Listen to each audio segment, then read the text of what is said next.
La palabra de un hombre solo vale tanto como las tumbas que está dispuesto a llenar para mantenerla. Eso fue lo que mi padre me dijo antes de morir. Y que Dios me ayude, he demostrado esa verdad más veces de las que me gustaría recordar. Ahora me llaman de muchas formas: pistolero, asesino, diablo con abrigo largo. Pero te diré lo que realmente soy: un hombre que nunca aprendió a farolear. Siéntate, amigo. Sírvete una copa. Lo que estoy a punto de contarte ocurrió hace 5 años en el rancho Broken Creek. Y juro sobre la Biblia de mi madre que cada palabra es cierta. Yo estuve allí. Lo vi con mis propios ojos. Demonios, fui yo quien apretó el gatillo 15 veces. ¿Ves esas tumbas en la colina detrás de la vieja casa del rancho? Yo mismo puse a esos hombres bajo tierra. No porque quisiera, no porque lo disfrutara, sino porque cometieron el error de pensar que estaba faroleando cuando les di una opción: marcharse a caballo o ser enterrados. Se rieron de mí, me llamaron cobarde, escondido detrás de amenazas. Uno de ellos, un tipo grande llamado Carson, escupió jugo de tabaco en mis botas y dijo: no tienes agallas ni para matar a un hombre, mucho menos a todos nosotros. Lo miré fijamente a los ojos y le respondí: pregúntales a ellos si no lo haré, señalando las cruces en la colina. Verás, esas tumbas no estaban vacías cuando llegué a Broken Creek. Y para cuando me fui, había 12 más llenas. Déjame contarte cómo sucedió. Llegué a Broken Creek un martes por la mañana de septiembre de 1877 y pude oler los problemas antes siquiera de verlos. Humo de leña mezclado con algo más. Algo podrido. La muerte tiene un olor. Lo aprendes rápido por estas tierras. Y estaba denso en el aire alrededor de ese rancho. Me llamo Coleman Pierce, y había sido contratado por una viuda llamada Martha Andres para descubrir qué le había pasado a su marido. Daniel Endris era dueño del rancho Broken Creek, 3,000 acres de buena tierra de pastoreo junto al lecho del arroyo. Le había escrito a Marta que volvería a casa para su aniversario. Eso fue 6 semanas atrás. Nunca llegó. Até mi caballo al poste y caminé hacia la casa principal. Fue entonces cuando las vi: 3 cruces en la colina, desgastadas y ladeadas como viejos borrachos, con tierra recién removida debajo. Quienquiera que estuviera enterrado allí no llevaba mucho tiempo en la tierra. La puerta de la casa se abrió y 3 hombres salieron al porche. No eran vaqueros. Lo supe a 50 yardas. Eran pistoleros. De los que llevan el revólver bajo y suelto. De los que saben qué extremo del Colt habla. El del medio era el más grande. Debía medir 1,93 m. Hombros como de toro. Llevaba un abrigo largo marrón y tenía una cicatriz que le cruzaba desde el ojo hasta la mandíbula. Ese era Carson, aunque aún no sabía su nombre. El rancho está cerrado, gritó. Da media vuelta y vete por donde viniste. Me detuve a unos 6 metros del porche, lo bastante cerca para hablar, lo bastante lejos para desenfundar si era necesario.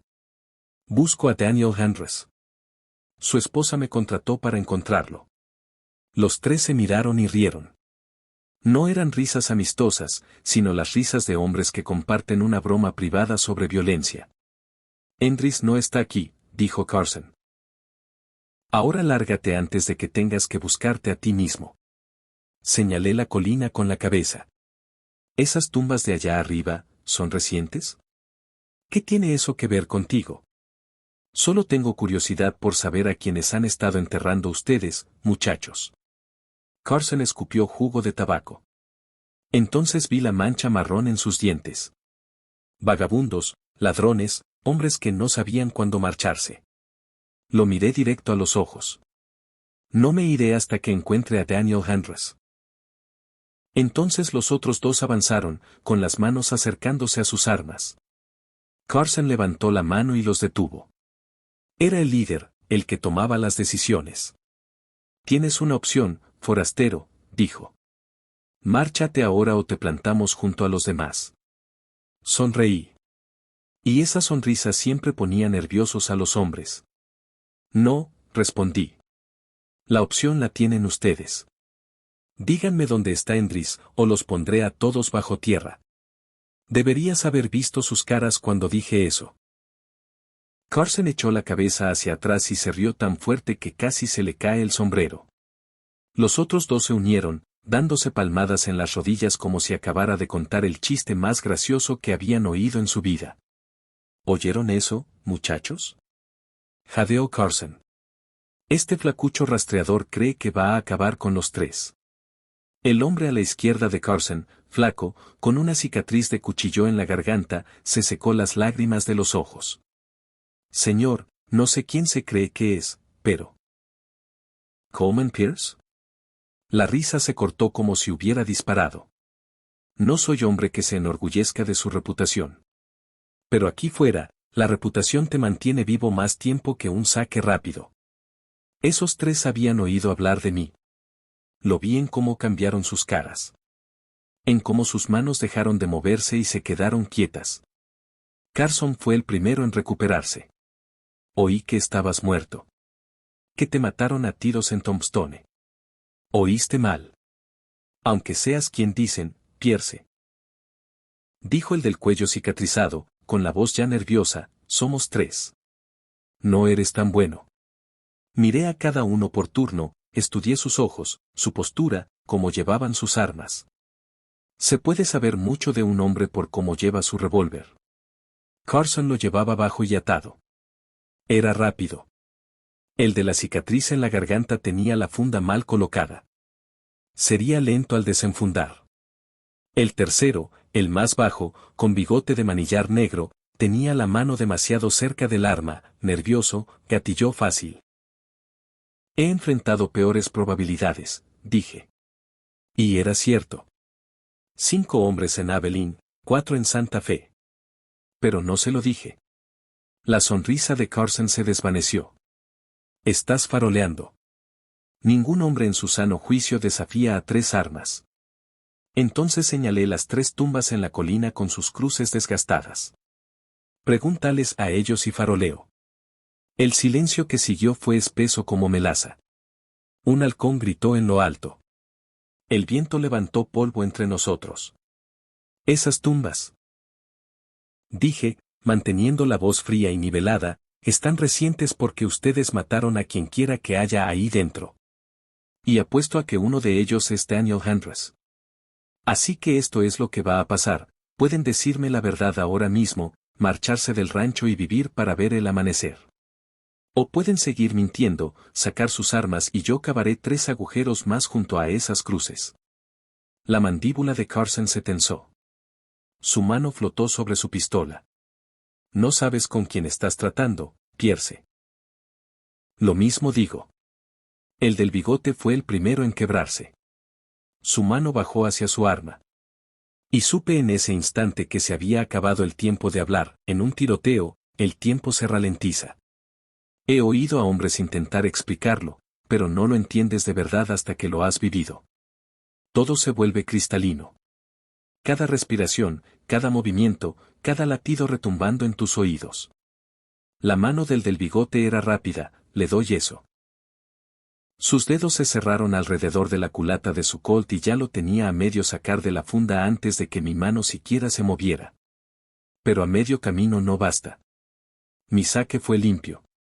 Años de práctica, memoria muscular, mi mano moviéndose sin pensar. El peso de mi revólver, la sensación del gatillo, el leve tirón al amartillar. Todo ocurrió en menos de un segundo. ¡Bam! El sonido cruzó el patio como un trueno. Los ojos del bigote se abrieron de par en par por la sorpresa. Bajó la mirada hacia la flor roja que se extendía por su pecho, luego volvió a mirarme, con el arma todavía sin salir de la funda. Tú, me has disparado, dijo, como si no pudiera creerlo. Luego cayó hacia atrás desde el porche, golpeó el polvo y no volvió a moverse. Carson y el de la cicatriz en la garganta se quedaron congelados. Habían visto morir hombres antes, eso estaba claro. Pero verlo y ver caer a su compañero en un segundo son 2 cosas distintas. Uno menos. Dije, manteniendo el arma firme apuntando al pecho de Carson. Quedan 2. ¿Quieren seguir poniéndome a prueba o prefieren empezar a hablar de Daniel Andrews? La mano del de la cicatriz temblaba sobre su arma. El sudor le perlaba la frente a pesar del fresco aire matutino. Carson, dijo con voz temblorosa, tal vez deberíamos. Cállate, espetó Carson. Sus ojos no se apartaron de los míos. Estaba pensando, calculando. Podía ver los engranajes girando detrás de esos ojos fríos. Has tenido suerte, dijo. Nos has pillado desprevenidos. No ha sido suerte. Ha sido práctica. Ahora somos 2 contra 1, y ya sabemos que no estás faroleando. La mano de Carson se acercó a su arma. Pero saberlo y sobrevivir son cosas diferentes. Mantuve la respiración estable, el arma apuntando al centro del torso. Aquí fuera disparas para detener la amenaza, no para herir. Un hombre herido aún puede apretar un gatillo. Hablen de Endris, dije. Última oportunidad. Está muerto. Dijo Carson con voz plana. Lleva muerto 3 semanas. Está en la tumba del medio, en la colina. Lo matamos porque no quiso vender este rancho a nuestro jefe. Ahora ya lo sabes. No cambia lo que va a pasar después. Ahí estaba la confirmación. Daniel Endris había sido asesinado por su tierra. El marido de Marta nunca volvería a casa. ¿Quién es su jefe? Pregunté. Carson sonrió, una sonrisa fea y cruel. No vivirás lo suficiente para descubrirlo. Su mano bajó a su arma y esta vez el de la cicatriz también fue a por la suya. Carson era rápido. Malditamente rápido. Su revólver salió de la funda en un borrón, el cañón subiendo hacia mi pecho, pero yo había estado observando sus ojos, esperando ese instante en que la decisión se convierte en acción. Y mi movimiento ya había comenzado. Van. Van. Disparé 2 veces. Una a Carson, otra al de la cicatriz. Al centro del torso. Ambos tiros exactamente donde apunté. El arma de Carson se disparó mientras caía. La bala levantó tierra a 1 metro a mi izquierda. Su tiro falló, pero los míos no. Se agarró el pecho, retrocedió tambaleándose, rompió la barandilla del porche y cayó de espaldas al polvo. El mozo tenía razón, imposible pasarla por alto. 3 pisos, pintada de blanco como la nieve, césped cuidado y rosales que debían costar una fortuna mantener vivos en este clima. Una verja de hierro rodeaba la propiedad, con la puerta cerrada por la noche. Detrás de la casa principal se veía la casa de huéspedes, tal como había dicho el tendero. Luz salía de las ventanas y se oían risas roncas desde dentro. Los pistoleros de Ketchum, jugando a las cartas y bebiendo, pensando que estaban a salvo porque trabajaban para un hombre rico. Encontré un sitio al otro lado de la calle desde donde podía vigilar la casa sin ser visto, un hueco entre 2 edificios donde las sombras eran densas. Me acomodé a esperar y observar, aprendiendo la distribución, contando cuántos hombres entraban y salían. En la siguiente hora conté 5 guardias. Rotaban en turnos. 2 patrullando los terrenos mientras 3 se quedaban en la casa de huéspedes. Organización profesional. Ketchum era cuidadoso, o paranoico. Probablemente ambas cosas. Alrededor de las 9 las luces de la casa principal empezaron a apagarse. Primero las habitaciones de abajo, luego las de arriba. Ketchum y su familia se iban a dormir seguros en su hermosa casa, sin pensar jamás en Daniel Andrews pudriéndose en una tumba sin nombre. Esperé hasta medianoche. Las calles estaban vacías salvo algún borracho tambaleándose de regreso del selún. Los guardias habían caído en su rutina, 2 dando una vuelta cada 20 minutos, 3 en la casa de huéspedes. Revisé mis armas, ambos Colts cargados. También tenía el rifle, pero lo dejaría por ahora. Este tipo de trabajo requería proximidad y silencio, al menos al principio. Marta Endris me había contratado para encontrar a su marido. Ya lo había hecho. Pero también me había pagado para descubrir qué le había sucedido. Y eso significaba enfrentarme al hombre que había ordenado su muerte. Escalé la verja de hierro y crucé el jardín de rosas hacia la puerta trasera de Samuel Catcham, con la mano descansando sobre el revólver, listo para lo que viniera. Forzar casas no era algo que disfrutara, pero lo había hecho antes cuando era necesario. La puerta trasera tenía un cerrojo sencillo. Lo abrí en 30 segundos con un trozo de alambre. La puerta se abrió sin ruido y me deslicé dentro. Estaba en la cocina, dejando que mis ojos se acostumbraran a la oscuridad. Ollas de cobre caras colgaban de ganchos. Una nevera zumbaba en la esquina. Todo olía a riqueza, cera, buena comida, prosperidad construida sobre tierras robadas y rancheros asesinados. Me moví por la casa como humo, evitando las tablas que crujían, manteniéndome en las sombras. Encontré la escalera y subí despacio, con el arma ya desenfundada, listo por si algún guardia estaba dentro. El pasillo de arriba estaba lleno de puertas. Probé la primera, habitación de una hija, a juzgar por las muñecas y vestidos elegantes. La segunda era igual. La tercera puerta al final del pasillo era más grande, el dormitorio principal. La abrí y entré. Samuel Ketchum dormía en una cama con dosel, roncando suavemente. Su esposa dormía a su lado, el rostro sereno bajo la luz de la luna que entraba por la ventana. Parecían cómodos, seguros, como gente que nunca había tenido que preocuparse por pistoleros viniendo por ellos en la noche. Crucé hasta el lado de Ketchum y apoyé el cañón del revólver contra su sien. «Despierta, Ketchum». Sus ojos se abrieron de golpe. Intentó gritar, pero apreté más el arma. «Haz un ruido y le pinto la cara a tu esposa con tus sesos». «¿Entendido?». Asintió, los ojos abiertos de terror. «Bien. Que sienta lo que debió sentir Daniel Andrés. Levántate despacio. No la despiertes». Se deslizó fuera de la cama con cuidado, vestido con una camisa de dormir cara. Sus manos temblaban al levantarlas. «¿Quién es usted? ¿Qué quiere?». «Daniel Andrés», dije. «¿Te acuerdas de él?». Su rostro palideció bajo la luz de la luna. «No, no sé quién es ese». «Mientes». Le temblaba la voz. «Tú enviaste a 3 hombres a matarlo. Carson y otros 2. Asesinaron a Endris porque no quiso venderte su rancho. El Broken Creek». «No, eso no fue. Fue un arreglo de negocios que salió mal. Yo no ordené que mataran a nadie. Tus hombres me contaron otra cosa justo antes de morir». Sus ojos se abrieron más. «Tú mataste a Carson. A él y a los otros 2. Los puse bajo tierra junto a sus víctimas. Ahora te toca responder por lo que has hecho». «Por favor», susurró. «Tengo familia, hijos. Te daré dinero, lo que quieras». «Quiero justicia», dije. «Y estoy a punto de impartirla, a menos que tus guardias de afuera oigan lo que está pasando y vengan corriendo.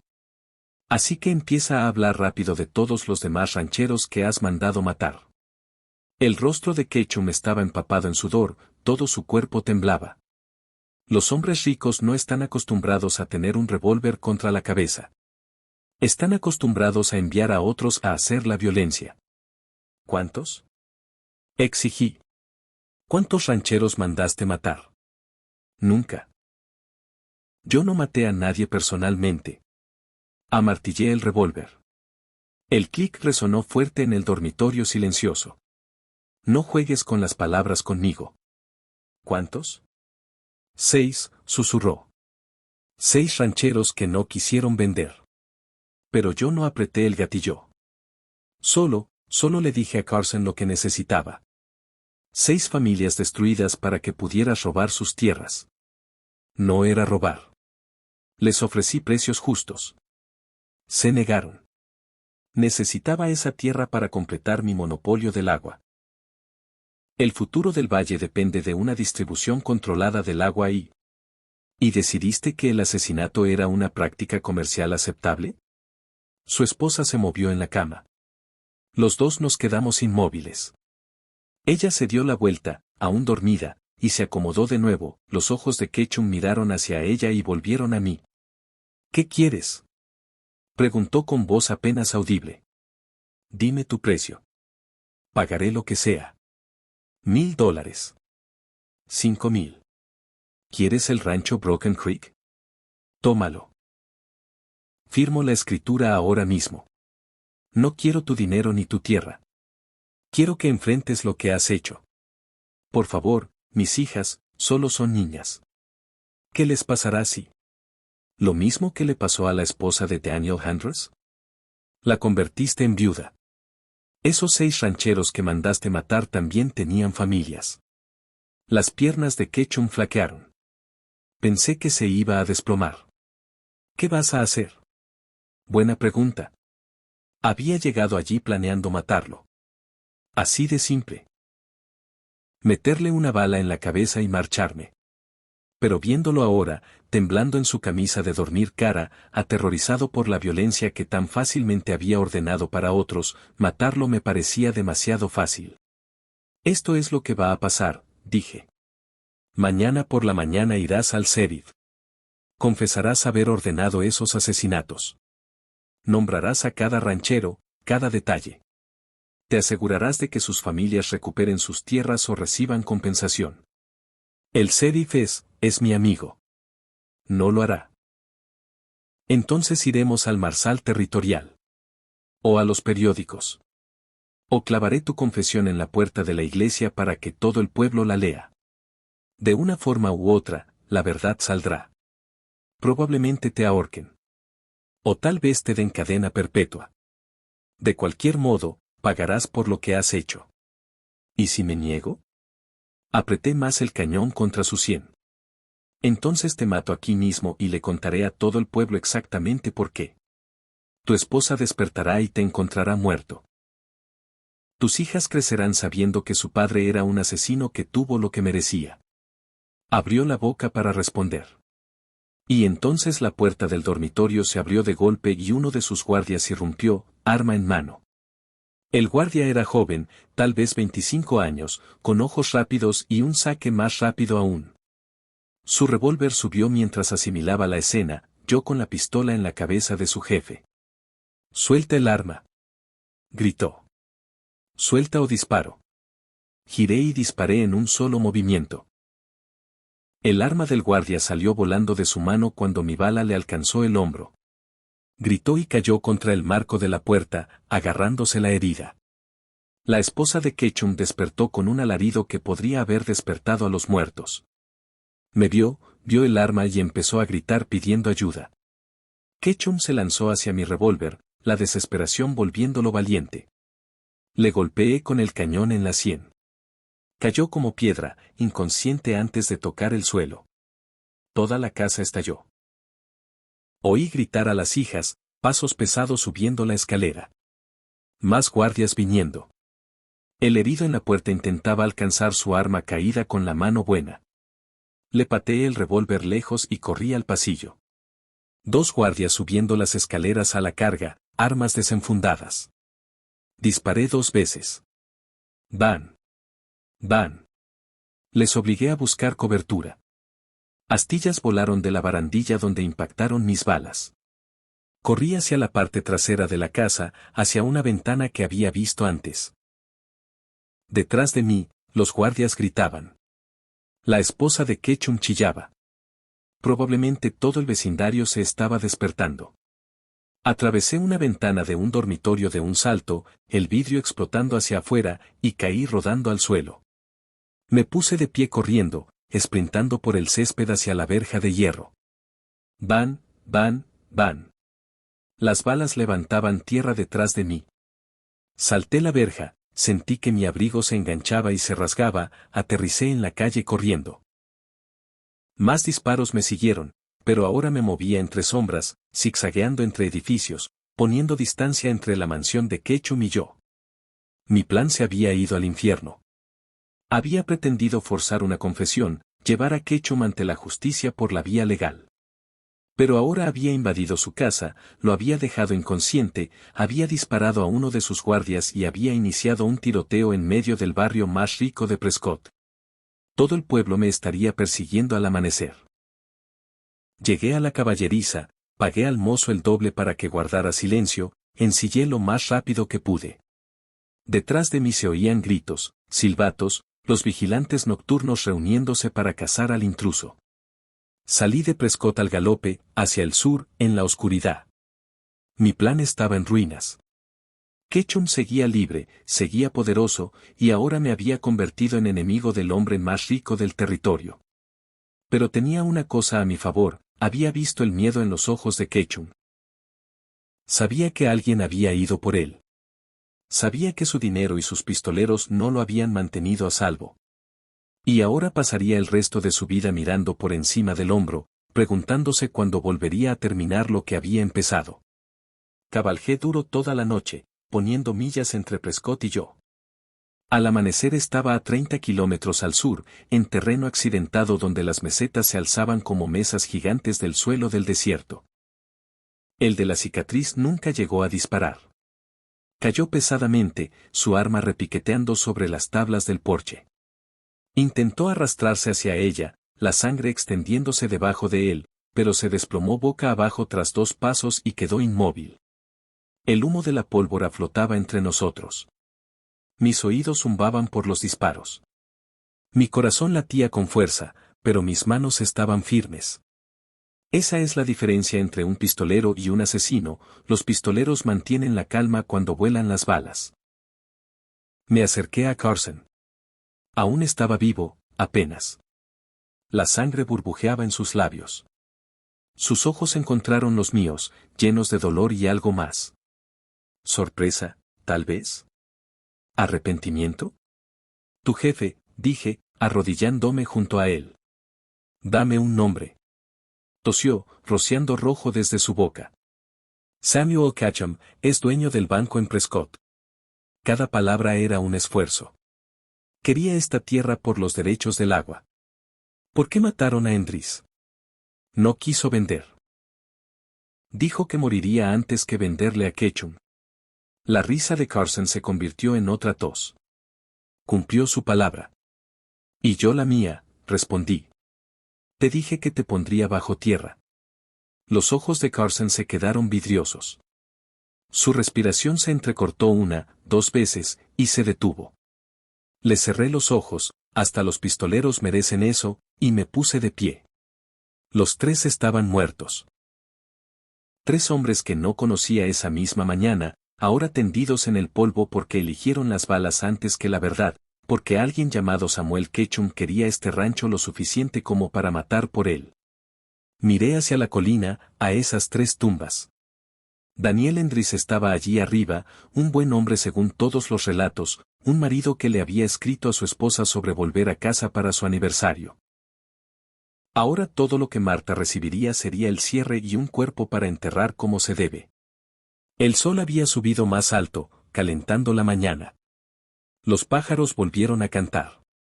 Se habían callado durante el tiroteo, pero siempre regresan. La vida sigue, incluso cuando mueren los hombres. Tenía 3 cuerpos que enterrar y un largo viaje a Prescott por delante. Pero primero necesitaba comprobar si Daniel Handress estaba realmente en esa tumba del medio, o si Carson me había mentido incluso con su último aliento. Fui al granero por una pala y subí la colina. Mis piernas se sentían pesadas, no por la caminata, sino por lo que sabía que encontraría. He desenterrado cuerpos antes. Nunca es fácil, y nunca mejora. La cruz del medio no tenía nombre grabado. Solo madera desnuda, tosca y desgastada. Quien enterró a esos hombres no se molestó en marcarlos adecuadamente. Eso me decía todo lo que necesitaba saber sobre Carson y sus compañeros. Empecé a cavar. La tierra aún estaba blanda. Carson no había mentido en eso. Estas tumbas eran recientes, tal vez 3 semanas, como había dicho. La pala entraba fácilmente y caía en el ritmo, cavar, levantar, arrojar. Cavar, levantar, arrojar. A unos 90 centímetros, la pala golpeó algo que no era tierra. Madera. Un sencillo ataúd de pino, del tipo que compras ya hecho en la funeraria. Aparté la tierra de la tapa y la abrí con la hoja de la pala. Daniel Endris me miró con cuencas vacías. La cara estaba casi desaparecida. La descomposición avanza rápido con el calor, pero la ropa coincidía con lo que Marta había descrito: traje de lana marrón, cadena de reloj de oro visible sobre el chaleco. Metí la mano y saqué el reloj de su bolsillo. La inscripción en el interior decía: a Daniel con todo mi amor, Marta, 15 años. Su aniversario de bodas. Había estado volviendo a casa para celebrar 15 años de matrimonio. Cerré la tapa del ataúd y me senté al borde de la tumba, con aquel reloj pesado en la mano. Esta era la parte de mi trabajo que más odiaba. No los tiroteos ni el peligro, sino momentos como este, sostener la prueba de que personas buenas murieron por nada más que codicia. Samuel Ketchum quería este rancho por los derechos del agua. Daniel Endris no quiso vender, así que Ketchum envió a 3 asesinos a tomar lo que no pudo comprar. Así de simple. El mal suele serlo. Salí de la tumba y miré las otras 2 cruces. Carson dijo que habían enterrado vagabundos y ladrones. Pero no le creí. Creía que eran otros hombres que se habían interpuesto en el camino de Ketchum. Tal vez peones del rancho que habían visto el asesinato. Tal vez vecinos que hicieron demasiadas preguntas. Pasé las siguientes 2 horas cavando 3 nuevas tumbas junto a la de Daniel. Trabajo duro, cavar tumbas. Te da tiempo para pensar, tiempo para preguntarte si eres diferente de los hombres que matas. Carson y sus compañeros eran asesinos. Pero yo los maté. ¿Eso me hacía igual? No. Decidí que no. Ellos mataron por dinero. Yo maté para evitar que mataran a otros. Hay una diferencia. Aunque sea delgada. Al mediodía, los 3 cuerpos estaban bajo tierra. Clavé 3 cruces más hechas con madera del granero y las planté en la tierra. Luego ensillé y cabalgué hacia Prescott. Samuel Ketchum tenía que responder por lo que había hecho. Prescott quedaba a 3 días de cabalgata desde Broken Creek, a través de un desierto alto donde el sol convertía todo en polvo al mediodía. Apresuré el paso, deteniéndome solo para descansar al caballo y dormir unas pocas horas cada noche. Llevaba el reloj de Daniel en el bolsillo y una ira creciente en las entrañas. Un banquero llamado Samuel Ketchum había ordenado matar a un hombre por derechos de agua. Había enviado a 3 pistoleros a asesinar a un ranchero que no quiso vender. Y lo más probable es que Endris no fuera el primero. Hombres como Ketchum nunca se detenían en un solo asesinato. Al segundo día pasé por un pequeño asentamiento llamado Mesa Springs. En realidad solo un cruce de caminos, una tienda general, un selún y una docena de casas desperdigadas. Me detuve a dar agua al caballo y comprar provisiones. El dependiente era un viejo con pelo blanco y ojos desconfiados. Cuando pregunté por Samuel Ketchum, esos ojos se volvieron aún más suspicaces. ¿Por qué pregunta por Ketchum? Quiero hacer negocios con él. ¿Qué clase de negocios? Le sostuve la mirada. Del tipo que no es asunto tuyo. Me observó un momento y luego asintió lentamente. Ketchum es dueño del primer banco territorial en Prescott. El banco más grande entre aquí y Phoenix. Tiene dedos en todo: tierras, ganado, minas.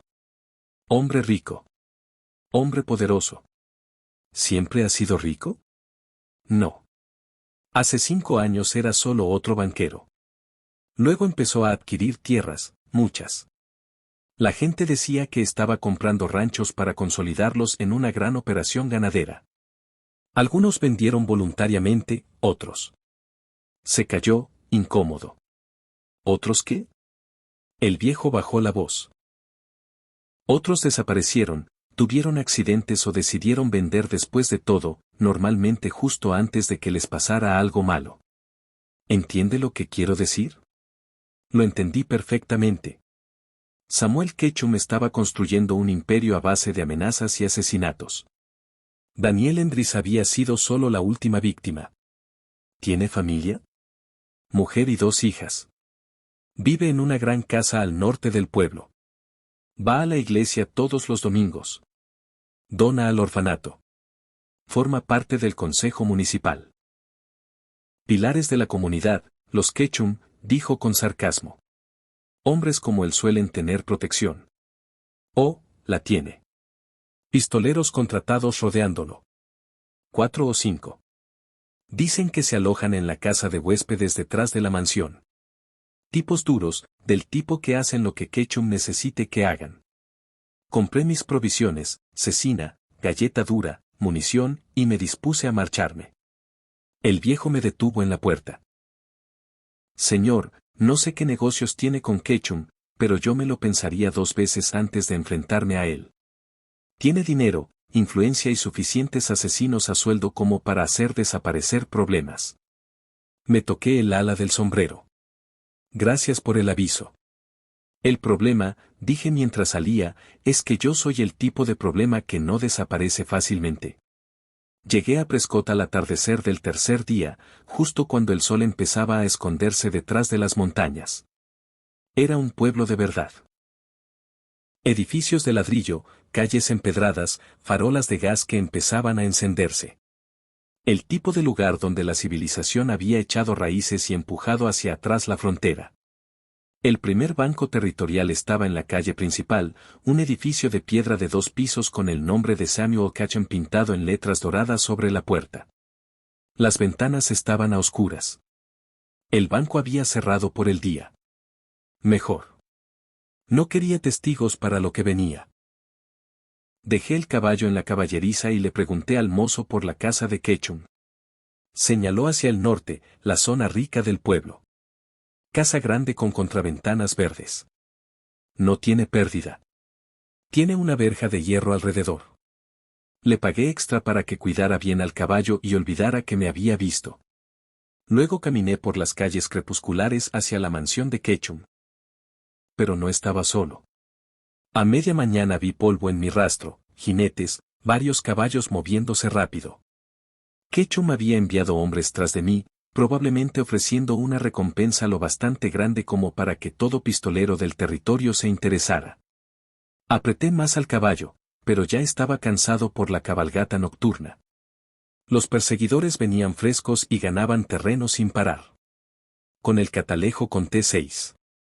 Rastreadores profesionales, a juzgar por cómo se movían. Al mediodía estaban lo bastante cerca como para oír los cascos de sus caballos. Tenía que hacerles frente o me alcanzarían en pleno desierto abierto. Vi un grupo de rocas adelante, buena posición defensiva. Me dirigí hacia allí. Desmonté, saqué el rifle y me puse a cubierto detrás de la roca más grande. Mi caballo quedó cerca, los costados agitados, espuma en la boca. Había dado todo lo que tenía. Los 6 jinetes aminoraron al acercarse, desplegándose en línea. Inteligentes. No iban a agruparse y convertirse en blancos fáciles. Uno gritó. Coleman Pierce. Samuel Ketchum te quiere vivo. Ríndete y tendrás un juicio justo. Me reí. No pude evitarlo. ¿Juicio justo de un asesino? Paso. Estamos autorizados a usar fuerza letal si resistes. Entonces venid a por mí. Vinieron. Los 6 espolearon a sus caballos y cargaron disparando. Las balas rebotaron en las rocas a mi alrededor. Apunté con cuidado y apreté el gatillo. ¡Van! El jinete de la izquierda salió volando hacia atrás de su caballo, mi bala lo alcanzó limpio. ¡Van! Otro disparo. Otro hombre caído. Los 4 restantes se dispersaron, saltando de los caballos y buscando cobertura detrás de matorrales y rocas más pequeñas. Ahora era un tiroteo de verdad. 2 bandos inmovilizados, intercambiando disparos, intentando superarse en maniobras. Yo tenía mejor posición, pero ellos tenían número. Y, más importante, tenían paciencia. Podían esperar, mantenerme clavado allí mientras el sol nos asaba a todos hasta que se me acabara el agua o cometiera un error. Durante 2 horas intercambiamos fuego. Maté a otro que se puso demasiado valiente e intentó flanquearme. Los 3 restantes se instalaron para un asedio. Cuando el calor de la tarde alcanzó su punto máximo, me di cuenta de que mi situación era mala. 3 armas manteniéndome clavado, probablemente más jinetes viniendo desde Prescott, y mi agua se estaba acabando. Entonces oí algo que lo cambió todo. Una voz de mujer llamando desde detrás de la posición de los rastreadores. Ustedes. Esto es tierra federal y están allanando. Suelten las armas. Arriesgué una mirada por encima de las rocas y no pude creer lo que vi. Una mujer con falda de montar partida, sosteniendo un Winchester con una placa de ayudante del Marshal Federal prendida en el chaleco. Los 3 rastreadores restantes se giraron hacia esa nueva amenaza. La mujer. Ayudante del Marshal Sarah Brooks, como supe después, se mantenía erguida en la silla, el Winchester firme apuntando al grupo. He dicho que suelten las armas. Están en tierra federal y he oído lo suficiente para saber que no son agentes de la ley. Uno de los rastreadores respondió. Esto no es asunto tuyo, señora. Estamos persiguiendo a un criminal. ¿Bajo qué autoridad? Samuel Catcham nos contrató para. Samuel Catcham no tiene autoridad legal para contratar cazadores de recompensas. Esto es asunto territorial, lo que lo convierte en asunto federal, lo que lo convierte en asunto mío. Su voz tenía acero. Se lo digo una última vez, suelten las armas y váyanse, o los arresto a los 3 por persecución ilegal e intento de asesinato. Los rastreadores se miraron, sopesando opciones. Una ayudante marshal mujer no era común, pero su placa era real y su rifle apuntaba a sus espaldas. Perdería en cualquier pelea legal, y probablemente también la de armas si llegaba a eso. Dejaron caer las armas. Decisión inteligente. Ahora váyanse. Si los vuelvo a ver, asumiré que siguen quebrantando la ley. Los 3 montaron y se fueron hacia el norte, lanzando miradas oscuras por encima del hombro. La ayudante Marshall Brooks mantuvo el rifle apuntándoles hasta que desaparecieron tras una elevación. Luego se volvió hacia mí. Puede salir ahora, Pierce. No vengo a arrestarlo. Me puse de pie despacio, con el rifle aún en la mano. ¿Sabe quién soy? Sé quién es y qué pasó en Prescott anoche. Todo el pueblo está hablando de ello. Samuel Ketchum ofrece $5,000 por su captura. Entonces, ¿por qué no los está cobrando? Desmontó y caminó hacia mí, la placa brillando bajo el sol duro. Porque llevo 6 meses investigando a Samuel Catcham. Fraude bancario, robo de tierras, sospecha de asesinatos. Pero tiene al sheriff local en el bolsillo. A la mitad del consejo municipal también. Cuando oí que alguien había entrado en su casa y le había puesto un arma en la cabeza, pensé que podía ser un rival intentando meterse en su territorio, o alguien con un agravio legítimo. Daniel Andrews fue asesinado por orden de Ketchum. Su esposa me contrató para descubrir qué pasó. Lo sé. Andrews no fue el primero. Tengo 6 casos más como el suyo, rancheros que se negaron a vender y terminaron muertos. Pero no puedo probar que Ketchum ordenó las muertes. Necesito pruebas. Metí la mano en el bolsillo y saqué el reloj de Daniel. Tengo 3 cuerpos en el rancho Broken Creek. Pistoleros de Ketchum. Antes de morir confesaron los asesinatos. Sus ojos se iluminaron. ¿Puede testificar eso? Mejor que eso, dije. Puedo mostrarle dónde están enterrados otros 6 rancheros, y apuesto a que Ketchum guarda registros de cada trato de tierras. Solo necesitamos entrar en la caja fuerte de su banco. La ayudante Marshall Brooks me miró como si le hubiera propuesto volar a la luna. ¿Entrar en la caja fuerte del banco de Samuel Catcham? ¿Ese es su plan? ¿Tiene uno mejor? Sí. Seguimos los procedimientos legales. Conseguimos una orden federal, incautamos sus registros, construimos un caso que se sostenga en corte. ¿Cuánto tardará? Dudó, 6 meses, quizás 1 año. ¿Y cuántos rancheros más morirán mientras construye su caso? Eso le dolió. Lo vi en sus ojos. Ella había estado pensando lo mismo. La aplicación de la ley es necesaria, pero es lenta. A veces, cuando llega la justicia, las buenas personas ya están bajo tierra.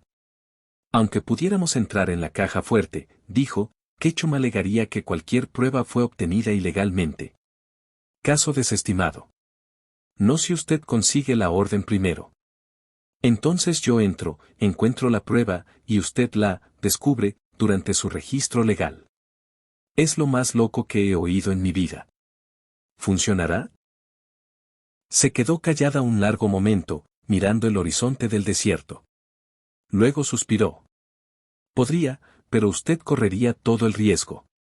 Si lo atrapan, no podré protegerlo. No espero que lo haga. ¿Por qué? Preguntó. ¿Por qué arriesgar su vida por esto? Ya encontró a Endris, completó el trabajo para el que le contrataron. Pensé en Martha Andres esperando noticias de su marido. Pensé en las otras viudas que Ketchum había creado. Porque si no lo hago yo, ¿quién lo hará? Hombres como Ketchum creen que pueden comprar la salida de cualquier cosa. Alguien tiene que demostrarles que se equivocan. La ayudante Marshall Brooks me estudió un largo rato y luego asintió. De acuerdo. Cabalgaré hasta la capital territorial, pediré una orden para registrar los registros financieros de Ketchum. En cuanto la tenga, le mandaré aviso. Tendrá 3 días antes de que llegue para ejecutar la orden. 3 días para entrar en el banco más seguro del territorio. ¿Puede hacerlo? Había abierto cajas fuertes antes, entrado en bancos, oficinas de Wells Fargo, incluso en un carro de nómina militar una vez. Cada trabajo tenía sus desafíos, pero todos se reducían a lo mismo: planificación, paciencia y estar dispuesto a tomar riesgos que nadie más tomaría. Lo haré. Una cosa más, dijo. Sacó un papel doblado de su alforja. Esto es una autorización no oficial de asistencia.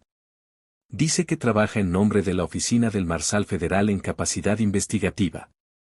No lo sacará de la cárcel si lo atrapan, pero podría evitar que le disparen a primera vista. Tomé el papel. Gracias. No me lo agradezca todavía. Está a punto de cometer un delito grave. Montó de nuevo.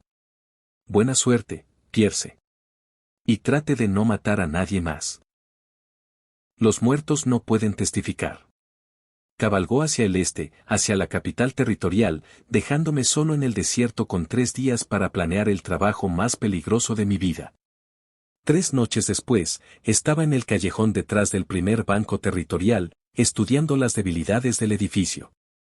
Había pasado los días anteriores observando, aprendiendo los patrones de los guardias, estudiando el mecanismo de la caja fuerte a través de la ventana frontal cuando el banco estaba abierto. La caja fuerte de Samuel Catchem era un modelo de la Muscle Safe Company, cerradura de combinación de primera línea, 8 centímetros de acero templado, supuestamente imposible de abrir. Pero toda cerradura tiene una debilidad si sabes dónde mirar. Mi debilidad era el tiempo. La ayudante Marshall Brooks llegaría mañana por la mañana con su orden. Si no encontraba pruebas para entonces, Ketchum tendría tiempo de destruirlas una vez supiera que los Marshals federales investigaban. Forcé la cerradura de la puerta trasera, más fácil que la principal, y me deslicé dentro. El banco estaba oscuro, silencioso, salvo el tic-tac de un reloj en la pared. Mi corazón latía fuerte, pero mis manos permanecieron firmes. La puerta de la caja fuerte se alzaba ante mí, masiva e imponente. Saqué mis herramientas, estetoscopio, brocas, y una pequeña bolsa de dinamita como último recurso, y me puse a trabajar. Abrir una caja fuerte requiere paciencia. Escuchas los rodamientos cayendo en su sitio, sientes a través del metal los sutiles cambios de resistencia. Es como abrir un candado, pero más lento, más delicado. Pasó 1 hora, luego 2. El sudor me goteaba en los ojos. Los dedos se me agarrotaron sosteniendo el estetoscopio, pero lentamente la combinación se reveló. 17 a la derecha, 23 a la izquierda, 41 a la derecha. Giré el dial una última vez y tiré de la manija. La puerta de la caja fuerte se abrió. Dentro había estantes con documentos, cajas de dinero y libros de contabilidad. Empecé a revisarlos sistemáticamente, buscando cualquier cosa que conectara a Ketchum con los asesinatos, escrituras de tierras, registros de pagos, correspondencia. Lo encontré en un libro de contabilidad encuadernado en cuero en el tercer estante. Adquisiciones privadas, confidenciales. Dentro estaban los registros detallados de cada rancho que Ketchum había adquirido. Junto a cada uno había una anotación. Comprado, para los adquiridos legalmente y, resuelto, para los demás. 7 ranchos marcados como, resueltos. 7 rancheros asesinados. Pero la prueba real estaba en las páginas finales, registros de pagos a Carson y sus hombres. $500 por resolución. Dinero manchado de sangre documentado con la propia letra de Ketchum. Metí el libro en mi abrigo y seguí buscando. Encontré correspondencia entre Ketchum y un contacto político en el gobierno territorial hablando de monopolios del agua y fijación de precios. Encontré registros de sobornos al sheriff local. Pruebas suficientes para ahorcarlo 10 veces. Estaba alcanzando otro libro cuando oí abrirse la puerta principal. Pasos. Varios hombres. Había activado una alarma silenciosa. El reloj en la pared marcaba las 3:47 de la madrugada. El amanecer aún estaba a 2 horas. Estaba atrapado en la caja fuerte sin salida trasera, y hombres armados venían hacia mí. Saqué ambos Colts, apoyé la espalda contra la pared de la caja fuerte desde donde tendría tiro limpio a cualquiera que entrara por la puerta, y esperé el sonido que iniciaría el último tiroteo de este sangriento trabajo. 5 hombres entraron por la puerta principal del banco, linternas en alto, armas desenfundadas. Reconocí a 2 de ellos de la finca de Ketchum. Los guardias que habían sobrevivido a mi incursión 3 noches atrás. Está en la caja fuerte. Gritó uno. No tiene a dónde ir. Se desplegaron, poniéndose a cubierto detrás de escritorios y mostradores. Posicionamiento profesional. No eran simples matones contratados. Sabían lo que hacían. Pierce, llamó una voz. No era uno de los guardias, era el propio Samuel Ketchum. Sé que estás ahí dentro. Mi caja fuerte tiene un sensor de presión. En el momento en que la abriste, activaste una alarma en mi casa. Me quedé en silencio, calculando ángulos, contando balas. Tenía 12 balas entre los 2 Colts. 5 hombres más Ketchum hacían 6. Si se lanzaban todos a la vez hacia la caja fuerte, estaba acabado. Estás atrapado, continuó Ketchum. No hay salida. Pero soy un hombre razonable. Sal con las manos en alto y te dejaré vivir lo suficiente para un juicio. ¿Cómo dejaste que Daniel Andrews tuviera un juicio? Grité. Una pausa. Andrews fue un sacrificio necesario. Estaba en el camino del progreso. ¿Quieres decir en el camino de tu codicia? Llámale como quieras. El punto es que vas a morir en esa caja fuerte si no te rindes. Puedo sellar la puerta y dejarte asfixiar. Podía hacerlo, también. La puerta de la caja fuerte podía cerrarse desde fuera. Estaría encerrado con todos sus sucios secretos. Pero tenía una ventaja, el libro de contabilidad en mi abrigo. Aunque muriera aquí, la ayudante Marshall Brooks llegaría por la mañana con su orden. Encontraría mi cuerpo, y encontraría la prueba. Ketchum acabaría en la horca. Ese pensamiento me dio valor. Te propongo algo, Ketchum, grité. Tienes 5 segundos para salir de este banco antes de que empiece a disparar, porque tengo tu libro de contabilidad. Todos tus registros de pagos a Carson, todos los tratos de tierras, resueltos, cada asesinato documentado con tu propia letra. Silencio. Estás faroleando. Pregúntales a tus hombres en la tierra si faroleo. Oí conversación susurrada. Ketchum conferenciaba con sus guardias. Ahora estaban nerviosos. Lo oía en sus voces. Habían visto qué le pasó a Carson y su equipo. ¿Qué quieres? Preguntó Ketchum al fin. Quiero que pagues por lo que has hecho. Y vas a pagar, porque aunque me mates ahora mismo, una Marshal federal llegará al amanecer con una orden para registrar este banco. Va a encontrar este libro sobre mi cadáver. Y vas a acabar en la horca. Más conversación susurrada. Luego pasos corriendo.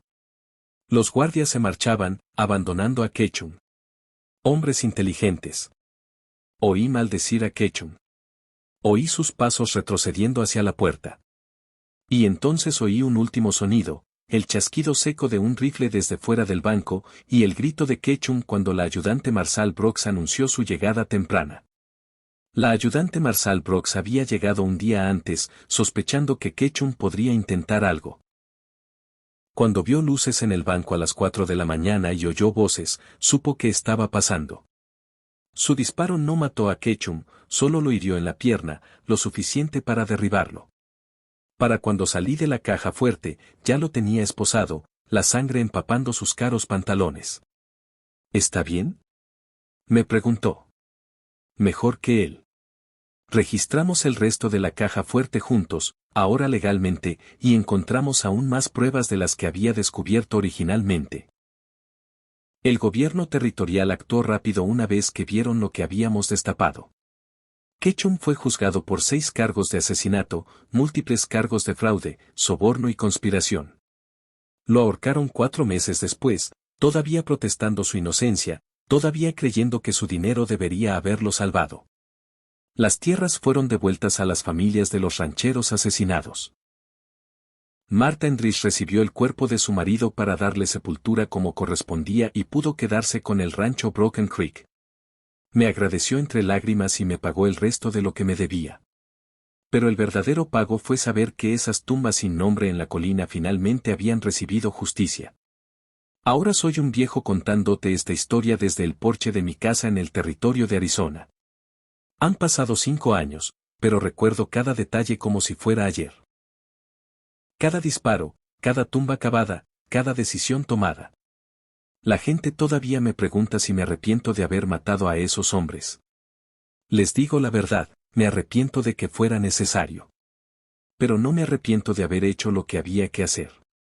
Porque cuando los hombres malvados piensan que pueden comprar su salida de la justicia, alguien tiene que recordarles que algunas deudas solo pueden pagarse con sangre. Esta ha sido una historia del viejo oeste. Hasta la próxima, amigo. Cabalga seguro, dispara recto y nunca dejes que los hombres malvados te digan que estás faroleando.